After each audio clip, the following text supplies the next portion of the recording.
নমস্কার বন্ধুরা, কেমন আছেন আপনারা সবাই? আশা করছি বন্ধুরা আপনারা সবাই ভালো আছেন, সুস্থ আছেন। অন্যান্য দিনের মতো আজকেও কিছু ছোট ছোট টিপস শেয়ার করব। আশা করছি টিপসগুলি আপনাদের কাজে লাগবে।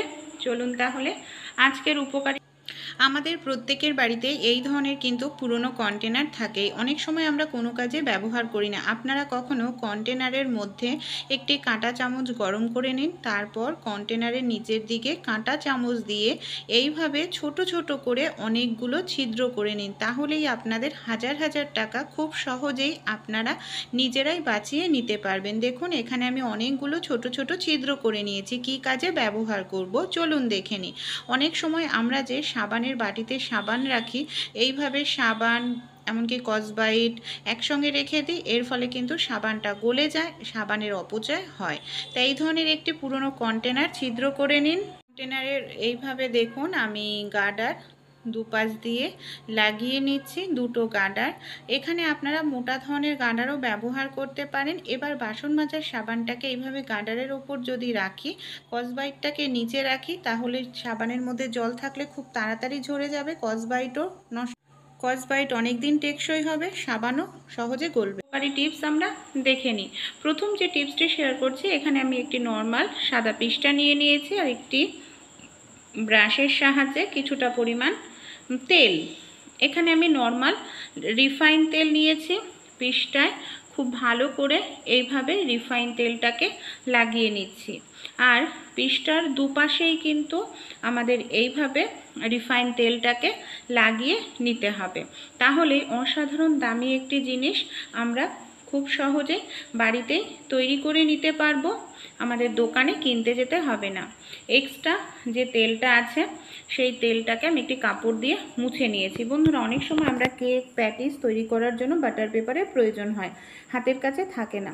সেক্ষেত্রে আপনারা বাড়িতেই এইভাবে বাটার পেপার তৈরি করে সাবান আমরা প্রত্যেকেই ব্যবহার করে থাকি। অনেক সময় দেখা যায় সাবান আমরা সাবান কেসে রাখি, সাবান কেসের মধ্যে সাবান রাখার সত্ত্বেও সাবানটা গলে যায়, খুব তাড়াতাড়ি শেষ হয়ে যায়, সাবানের অপচয় হয়, এমনকি সাবান কেস নোংরা হয়ে যায়। তাই আমরা যদি এই ধরনের বোতলের যে ঢাকনাগুলো থাকে সেই ঢাকনাগুলো যদি সাবানে ব্যবহার করি, তাহলে কিন্তু সাবানের অপচয় অনেকটাই কমে যাবে। এইভাবে সাবানের যে কোনো পিঠে আপনারা এইভাবে বোতলের ঢাকনা টাইট করে একটু চেপে দিন। তাহলে কি হবে, যতই সাবানের কেসে সাবান রাখুন না কেন, দেখবেন অনেক সময় লাগে সাবান শুকাতে। আর এইভাবে বোতলের ঢাকনার মধ্যে সাবান রেখে তারপর কেসে রাখবেন। এতে কি হবে, সাবানের জল খুব তাড়াতাড়ি ঝরে যাবে, সাবান খুব দ্রুত শুকাবে, সাবান কেসও আপনাদের নোংরা হবে না। ভালো লাগলে ট্রাই করে নিতে পারেন। পরবর্তী টিপসটি চলুন দেখে নিই। একটি পাত্রের মধ্যে আমি এখানে নিয়ে নিলাম 3 চামচ পরিমাণ মতো নুন, যে নুন আমরা রান্নায় খেয়ে থাকি। কিছুটা পরিমাণ খাবার সোডা 2 চামচ পরিমাণ মতো দেখুন নিয়ে নিচ্ছি। খুব ভালো করে এই নুন আর খাবার সোডাটাকে মিশিয়ে নেব। তারপর কি কাজে ব্যবহার করব, অনেক সময় ফ্রিজের মধ্যে অনেক খাবার দাবার খোলা রেখে দিই, যার কারণে আমাদের ফ্রিজ থেকে বাজে দুর্গন্ধ ব্যাকটেরিয়া বের হয়। খাবার দাবার তো অবশ্যই ফ্রিজের মধ্যে এরকমভাবে আলগা রাখা উচিত নয়, সব সময় খাবার দাবার ঢেকে রাখা উচিত। বাজে যাতে দুর্গন্ধ না হয়, ফ্রিজ থেকে ব্যাকটেরিয়া জীবাণু না হয়, নুন আর খাবার সোডার মিশ্রণ ফ্রিজের এক কোনায় রেখে দিন। ফ্রিজ আপনাদের পরিষ্কার পরিচ্ছন্ন ব্যাকটেরিয়া মুক্ত থাকবে। এই ধরনের পুরনো চিরুনি থাকে আমাদের প্রত্যেকের বাড়িতেই। সুতির একটি কাপড় নিয়ে নিয়েছি, এইভাবে চিরুনির মধ্যে খুব ভালো করে দেখুন পেঁচিয়ে নিচ্ছি, গার্ডার লাগিয়ে নেব যাতে এটা কোনোভাবে খুলে না যায়। পাত্রের মধ্যে এখানে আমি বেশ কিছুটা ভিনিগার নিয়ে নিলাম, কাপড়টাকে খুব ভালো করে এইভাবে ভিনিগারে ভিজিয়ে নেব। কি কাজে ব্যবহার করব চলুন দেখে নিই। আমাদের ফ্রিজের যে গার্ডারটা থাকে অনেক সময় প্রচুর পরিমাণে ধুলো ময়লা জমে, যার কারণে দেখা যায় ফ্রিজের দরজাটা ঠিকঠাক মতো আটকায় না। আর দরজা না আটকালে কিন্তু এতে আমাদের ইলেকট্রিক বিলটাও বেড়ে যায়, কারণ ঠান্ডা হাওয়া বাইরে চলে যায়। আর গার্ডারটা জায়গাটা রাবারটা খুব সরু হয়, তাই এইভাবে চিরুনি দিয়ে যদি পরিষ্কার করি খুব সুন্দর পরিষ্কারও হবে, এমনকি রাবারটা পরিষ্কার থাকলে দরজাটাও ঠিকঠাক মতো বন্ধ হবে, ফ্রিজের ঠান্ডা হাওয়া বাইরে বেরাতে পারবে না, এতে ইলেকট্রিক বিলটা কিছুটা হলেও কম আসবে। লঙ্কা কাটার আগে আপনারা কখনো এইভাবে সাদা টুথপেস্টের বা কোলগেটের ব্যবহার করে দেখেছেন? কেন আমরা ব্যবহার করব টুথপেস্ট বা কোলগেটের? কাঁচা লঙ্কা হোক শুকনো লঙ্কা আমরা রান্নাতে প্রত্যেকেই ব্যবহার করি, অনেক সময় লঙ্কা বাটি বা লঙ্কা এইভাবে কেটে থাকি। এতে কি হয়, লঙ্কার যে রসটা আমাদের হাতে লাগে প্রচুর পরিমাণে জ্বালা করতে থাকে। সাবান দিয়ে হাত ধুলেও অনেক সময় দেখা যায় জ্বালা কমতে চায় না। আমাদের প্রত্যেকের বাড়িতেই টুথপেস্ট থাকে, যে কোনো সাদা কালারের টুথপেস্ট সামান্য পরিমাণ নিয়ে নিন, হাতটাকে ভালো করে আপনারা এইভাবে একটু ডলে নেওয়ার পর জল দিয়ে ধুয়ে নিন। দেখবেন লঙ্কা লাগার কারণে যে আপনাদের হাত জ্বালা করছিল সেই জ্বালা ভাব সেকেন্ডের মধ্যেই কমে যাবে। ভালো লাগলে আইডিয়াটি অবশ্যই ট্রাই করবেন। পরবর্তী যে টিপসটি শেয়ার করব, চিংড়ি মাছ আমরা কম বেশি প্রত্যেকেই খেয়ে থাকি। অনেক সময় কি হয়, চিংড়ি মাছ খেলে গ্যাস অম্বল হয়, পেট ব্যথা করে। যে ভুলটা আমরা করি, চিংড়ি মাছের পিঠে একটি কালো মতো সুতো মতো অংশ আছে, সেটা আমরা ছুরি বটি দিয়ে কাটতে গেলে কাঁচি দিয়ে অনেকটা সময় লাগে। আমাদের বাড়িতে যে নেল কাটার থাকে, নেল কাটারের ভেতরের অংশটা খুলে নিয়ে এইভাবে দেখুন, পিঠের ওপরের যে শিরা বা নোংরাটা থাকে সেটাকে আপনারা খুব দ্রুত নেল কাটারের সাহায্যেই কিন্তু বের করে নিতে পারবেন। এই দেখুন, আমি শিরাটা বের করে আপনাদের দেখাচ্ছি। কালো মতো শিরা, যেটা আমাদের গ্যাস অম্বলের সৃষ্টি হয়, এমনকি অনেক সময় কিন্তু পেট ব্যথা করে, হজম হতে চায় না। তাই এইভাবে আপনারা খুব সহজেই খুব দ্রুত সেফটি পিন না হয় নেল কাটারের সাহায্যে এই অংশটাকে বের করে নিয়ে তারপর চিংড়ি মাছটা রান্না করবেন। পরবর্তী যে টিপসটি শেয়ার করব, আলু নিয়ে। অনেক সময় আলুর খোসা ছাড়াতে আমাদের অনেকটা সময় লেগে যায়।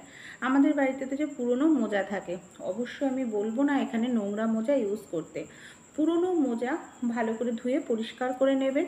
মোজার মধ্যে আলু ভরে যদি এইভাবে আপনারা আলুটাকে কিছু সময় ডলতে থাকেন, দেখবেন 5-6টা আলুর খোসা খুব সহজেই ছাড়িয়ে নিতে পারবেন। এমনকি এইভাবে আলুর খোসা ছাড়ালে আপনাদের খোসার সঙ্গে অনেকটা পরিমাণ আলু নষ্ট হবে না, এমনকি খুব দ্রুত আপনারা আলুর খোসা ছাড়িয়ে নিতে পারবেন। দেখুন কত সুন্দরভাবে আলুর খোসাটা আমার এখানে ছাড়ানো হয়ে গেল, সময়ও লাগলো না, খোসার সঙ্গে আলু আমাদের নষ্ট হলো না। ভালো লাগলে ট্রাই করবেন। পরবর্তী ভাত তো আমরা কম বেশি প্রত্যেকেই রান্না করি। ভাত রান্না করার পর ভাতের যে মাড় বা ফ্যানটা থাকে সেটা আমরা সবাই ফেলে দিই, কিন্তু অনেক সময় দেখা যায় ভাতের ফ্যান বা মাড়টা ফেলার সময় ফ্যানের মধ্যে ভাত পড়ে অনেকটা ভাতই আমাদের নষ্ট হয়। সেক্ষেত্রে আপনারা একটি গ্লাসের ব্যবহার করতে পারেন, একটিও ভাতের ফ্যানের মধ্যে ভাত পড়বে না। এখানে একটি পাত্র নিয়ে নিয়েছি, আমি একটি গ্লাস নিয়ে, ছোট গ্লাস হলে এরকম সোজা করে দাঁড় করিয়ে রাখবেন, বড় গ্লাস বলে শুইয়ে দিয়েছি। তারপর আমাদের যে ভাতের হাঁড়িটা রয়েছে এইভাবে দেখুন উপুর করে দেব।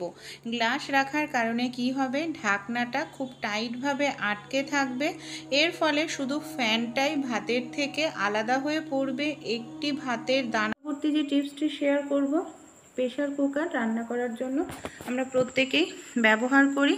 অনেক সময় কি হয়, প্রেশার কুকারের গার্ডারটা ঢেলা হয়ে যায়, হয়তো রান্না করছি তখন দেখতে পাচ্ছি, তখন হয়তো মার্কেট যাওয়ারও সময় নেই, রান্না করতে হবে এমার্জেন্সির সময়। যে সাইড থেকে আপনাদের প্রেশার কুকারের হাওয়া বের হয়ে যাচ্ছে সেই সাইডে এই ছোট্ট কাজটি আপনারা করতে পারেন। কিছুটা পরিমাণ আটা মাখিয়ে নিন, তারপর আটা মাখাটা যে সাইডে হাওয়া বের হচ্ছে সেই সাইডে লাগিয়ে দিন। খুব সহজেই দেখবেন আপনাদের প্রেশার কুকারের সিটি উঠবে, তারপর সময় মতো গার্ডারটা ঠিক করে আনবেন। অনেক সময় ফ্রিজে আটা রেখে দিলে আটা এইভাবে শক্ত হয়ে যায়, দেখুন। আর শক্ত হয়ে যাওয়া আটা দিয়ে রুটি করলে রুটিটা ভালো হয় না, খেতেও ভালো লাগে না, ওপরে কীরকম কড়া কড়া মতো জমে যায়। প্রেশার কুকার প্রত্যেকের বাড়িতেই থাকে। এখানে আমি প্রেশার কুকারে সামান্য পরিমাণ জল দিয়ে দিচ্ছি, আর যে আটাটা ফ্রিজে ছিল 3 দিন সেই আটাটা জলের মধ্যে বসিয়ে দিলাম। এবার আমি কিছু সময় রেখে দিয়েছিলাম, আমি গ্যাসের ওপরে 2 মিনিট মতো, যখনই শিরশির আওয়াজ হয়েছে বন্ধ করে দিয়েছি। আর দেখুন আটাটা কতটা সুন্দর আমাদের নরম হয়ে গেছে। এই আটাটা দিয়ে রুটি করলে রুটিও একদম গ্যাস সিলিন্ডারে আপনারা কখনো স্ক্রু ড্রাইভারের ব্যবহার করেছেন? কেন গ্যাস সিলিন্ডারে স্ক্রু ড্রাইভারের ব্যবহার করব? প্রত্যেক মাসেই আমাদের যখন গ্যাস সিলিন্ডার শেষ হয়ে যায় তখন দেখা যায় নতুন গ্যাস সিলিন্ডার লাগাতে লাগে। সেক্ষেত্রে আমাদের সমস্যা কি হয়, গ্যাস সিলিন্ডারের এই ক্যাপটা খোলা নিয়ে দড়ি ধরে টানাটানি করতে লাগে, শক্তির প্রয়োজন পড়তে লাগে। বাড়িতে যদি বয়স্করা কেউ থাকে তাদের জন্য খুবই সমস্যা হয়। আমাদের বাড়িতে যেই ধরনের স্ক্রু ড্রাইভার থাকে, গ্যাস সিলিন্ডারের ক্যাপের মুখে এইভাবে স্ক্রু ড্রাইভারটাকে ঢুকিয়ে দিন। দেখুন কোনো রকম শক্তি ছাড়াই ওপর থেকে হালকা করে টান দেবেন, খুব সহজেই গ্যাস সিলিন্ডারের ক্যাপটি খুলে যাবে। ভালো লাগলে আইডিয়াটি অবশ্যই ট্রাই করে দেখবেন। টাটকা আটা মাখার মতো হবে। পরবর্তী যে টিপসটি শেয়ার করব, প্রেশার কুকারের ভেতরে তো আমরা খুব সুন্দর করে মাজি, কিন্তু নিচে অনেক সময় খুব নোংরা জমে যায়। সামান্য পরিমাণ টুথপেস্ট নিয়ে নিয়েছি। এখানে আমি ওষুধের যে খালি প্যাকেট থাকে, ওষুধের খালি প্যাকেট দিয়ে এইভাবে একটু ডলে নেব। তাহলেই প্রেশার কুকারের তলাটাও আমাদের নতুনের মতো চকচক করবে। এই দেখুন রেজাল্ট কিন্তু আপনাদের সামনেই রয়েছে। ভালো লাগলে ট্রাই করে দেখবেন। পরবর্তী যে টিপসটি শেয়ার করব, অনেক সময় আমাদের নানা কারণে সিম কার্ড খুলতে লাগে। দেখা যায় সিম কার্ড খোলার যে পিনটা থাকে সেটা হয়তো নষ্ট হয়ে গেছে বা খুঁজে পাচ্ছি না, হারিয়ে গেছে। সেই ক্ষেত্রে কানের প্রত্যেকের থাকে, কানের গুজির যে অংশটা সেটার সাহায্যে এই যে সিম যেখান থেকে খোলে ছোট্ট ছিদ্রের মধ্যে আপনারা এইভাবে হালকা করে ঢুকিয়ে চাপ দিন, দেখবেন খুব সহজেই সিম কার্ডের জায়গাটা খুলে ফেলতে পারবেন।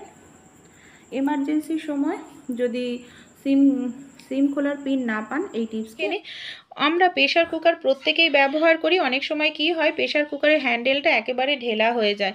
আর হ্যান্ডেল যদি ঢেলা হয়ে যায় বন্ধুরা, রান্নাবাড়ি করতে অসুবিধা হয়ে যায়। বাড়িতে হয়তো আমাদের ঠিক রকম স্ক্রু ড্রাইভার হাতের কাছে থাকে না, বা আমরা হয়তো তাড়াহুড়োতে কোথায় রেখেছি খুঁজে পাই না। কাঁচি আমাদের প্রত্যেকের বাড়িতেই থাকে। এই ধরনের ছোট্ট একটি কাঁচি নিয়ে নিন। কাঁচির সাহায্যে আপনারা খুব সহজেই এইভাবেই দেখুন প্রেশার কুকারের যে হ্যান্ডেল আছে, হ্যান্ডেলটাকে এইভাবে আপনারা ঘুরিয়ে টাইট দিয়ে নিতে পারবেন। আর এইভাবে যদি আপনারা হ্যান্ডেলটা ঘুরিয়ে টাইট দিয়ে নেন, তাহলে যেটা একেবারে নড়ছিল ঢেলা হয়ে গেছিলো সেটাও খুব সুন্দর টাইট হয়ে যাবে। এমনকি আপনাদের কাজবাজ করতে আর কোনো রকম অসুবিধা হবে না। এই দেখুন, দেখতে পাচ্ছেন আমরা যদি একটু বুদ্ধি খাটাই তাহলেও কিন্তু খুব সহজেই সংসারের প্রতিটি কাজ সহজ করে নিতে পারি। বন্ধুরা, এই ছোট্ট ছোট্ট টিপসগুলি আপনাদের কেমন লাগলো অবশ্যই আমাকে কমেন্টে জানাবেন। ভালো লাগলে ট্রাই করে দেখবেন, অ্যাপ্লাই করতে পারেন। পরবর্তী যে টিপসটি শেয়ার করব রুটি করা নিয়ে। অনেক সময় রুটি বেলতে গেলে এইভাবে আটা ছড়ালে আটাটা বাইরে পড়ে, এমনকি রুটিতে অনেক সময় বেশি পরিমাণে আটা পড়ে যায়, আটা নষ্ট হয়। তাই একটি ছাঁকনি নিয়ে নেবেন। ছাঁকনির সাহায্যে দেখুন আমি 1 চামচ আটা নিয়ে নিয়েছি, আটাটা বাইরে পড়েনি, অতিরিক্ত আটাও কিন্তু হবে না। এবার আমি রুটিটা বেলেও দেখাচ্ছি। এইভাবে আটা নিলে আটা আমাদের রুটির মধ্যে এক্সট্রা হয় না, বাইরে পড়ে জায়গাটাও নোংরা হয় না, এমনকি আটাও আমাদের নষ্ট হয় না। ভালো লাগলে টিপসটি অ্যাপ্লাই করে দেখতে পারেন। পরবর্তী যে টিপসটি শেয়ার করব, অনেক সময় শাক কাটতে গেলে আমাদের ঝিরঝির করে হাত কেটে যাওয়ার সম্ভাবনা থাকে। বিশেষ করে কচু শাকের রস হাতে লাগলে অনেক সময় আমাদের হাত চুলকায়। তা আমাদের বাড়িতে যে সাঁড়াশি থাকে, সাঁড়াশির যে হ্যান্ডেলটা থাকে এই জায়গাটায় আপনারা শাকটাকে নিয়ে নিন। তারপর শাকটাকে আপনাদের হাত দিয়ে ধরতে হবে না, হ্যান্ডেলটা এইভাবে একটু ধরলেই খুব সহজেই দেখুন আপনারা কিন্তু এখানে শাকটা কেটে নিতে পারবেন। আর যারা নতুন গৃহিণী তাদের তো অনেক সময় হাত কেটে যায়। আমি বলছি না প্রত্যেকেই টিপসটি অ্যাপ্লাই করার জন্য, নতুন যারা আছেন তারা করে দেখবেন। খুব সহজেই আপনারা ঝিরিঝিরি করে শাক কেটে নিতে পারবেন। হাতের মুঠোতে নিলে অনেক সময় বারবার হাতের মুঠোর থেকে খুলে যায়, এমনকি আমাদের বুড়ো আঙুলের দিকটা অনেকেরই কিন্তু শাক কাটতে গিয়ে হাত কেটে যায়। তাই এই টিপসটি অ্যাপ্লাই করলে আপনাদের কাজটাও খুব দ্রুত হবে, হাত কাটবে না। পুরোটা শাক আমি এইভাবেই কেটে নিচ্ছি, আর কত সহজেই এখানে আমার শাকটা কিন্তু কাটা হয়ে যাচ্ছে। টিপসটি আপনাদের কেমন লাগলো অবশ্যই কমেন্টে জানাবেন। ভালো লেগে থাকলে আপনারাও এই টিপসটি ট্রাই করে দেখবেন। প্রথম টিপসটি চলুন দেখে নিই। আমরা মহিলারা সায়া এই ধরনের সায়া পরেই থাকি শাড়ির সঙ্গে, কিন্তু অনেক সময় কি হয়, সায়াটা হয়তো দেখা যায় একদিক দিয়ে টান লাগে আর একদিক দিয়ে দড়ি খুলে যায়, তখন আমাদের সমস্যা হয়, সায়ার আবার নতুন করে দড়ি পরাতে লাগে। তাই কিভাবে খুব সহজেই সেকেন্ডও সময় লাগবে না আমরা সায়ার দড়ি পরিয়ে নিতে পারবো। এখানে একটি পেন নিয়ে নিয়েছি, আমাদের প্রত্যেকের বাড়িতেই এই ধরনের পেনগুলো থাকে। কি করব, পেনের এই যে নিপটা আছে, নিপের ওপরে সায়ার দড়িটাকে রেখে পেনের যে ঢাকনাটা আছে, ঢাকনাটাকে খুব ভালো করে টাইট করে আটকে নেব। এইভাবে যদি আমরা দড়ি পরাই সেকেন্ডও সময় লাগে না, দড়ি পরানো হয়ে যায়। আর আরও একটি সুবিধা যেটা হয়, এটার মাধ্যমে দড়ি পরালে দড়ি ভেতরে গিয়ে খুলে যাওয়ার কোনো রকম চান্স থাকে না। এই দেখুন আমার সায়ার কত সহজেই দড়িটা পরানো হয়ে গেল। ভালো লাগলে আপনারাও এইভাবে সায়ার দড়ি পরিয়ে দেখবেন, সময় কম লাগে আর কাজটাও সহজ হয়ে যায়। আর সায়ার দড়ির শেষের প্রান্তে আপনারা একটি গিঁট দিয়ে দেবেন, তাহলে কখনোই আর সায়ার দড়ি আপনাদের ভেতরে ঢুকবে না। টিপসটি চলুন তাহলে দেখে নিই। অনেক সময় কি হয়, রান্নাবাড়ি করার ফলে আমাদের কড়াই এইভাবে পুড়ে যায়, আর পুড়ে যাওয়া কড়াই পরিষ্কার করতে অনেকটা সময় লাগে। চা খাওয়ার পর যে চা পাতাটা থাকে সেটাই মধ্যে আমি জল দিয়ে খুব ভালো করে জলটা গরম করে নিয়েছি। এই গরম জলের মধ্যে কড়াইটাকে আমি ডুবিয়ে রেখে দিয়েছিলাম 1 মিনিট মতো। তারপর চামচের সাহায্যে আমি এইভাবে একটু দেখুন ঘষে নিলাম। এবার নর্মাল একটি স্কচব্রাইট দিয়ে যদি ডলে নিই, খুব সহজেই কিন্তু আমাদের এই পুড়ে যাওয়া কড়াইটা পরিষ্কার হয়ে যাবে। এতে আমাদের সময়ও কম লাগবে আর খাটনিও কম করতে লাগবে, কারণ চা পাতাটা স্ক্রাবের কাজ করবে আর গরম জল দেওয়াতে পোড়াটা উঠতে খুব দ্রুত সাহায্য করবে। জল দিয়ে ধোয়ার পর রেজাল্ট আপনাদের সামনেই রয়েছে। ভালো লাগলে টিপসগুলি অ্যাপ্লাই করবেন অবশ্যই। পরবর্তী যে টিপসটি শেয়ার করব, অনেক সময় দেখা যায় আমরা ভাত রান্না করি, ভাতটা বসিয়ে অন্য কোনো কাজে গেলে দেখা যায় ভাতটা হয়তো বেশি পরিমাণ ফুটে যায় আর নরম হয়ে যায়। এই নরম হয়ে যাওয়া ভাতটাকে কিভাবে আমরা নর্মাল ভাতের মতো করে নিতে পারি। ভাতের মধ্যে আপনারা সঙ্গে সঙ্গে দিয়ে দিন ফ্রিজের ঠান্ডা জল, গ্যাসটা বন্ধ করে দিন, ঠান্ডা জলটা দিয়ে খুব ভালো করে এইভাবে নাড়াচাড়া করুন। তারপর ভাতের ফ্যানটা ঝরিয়ে নিন, দেখবেন ভাতটা নরম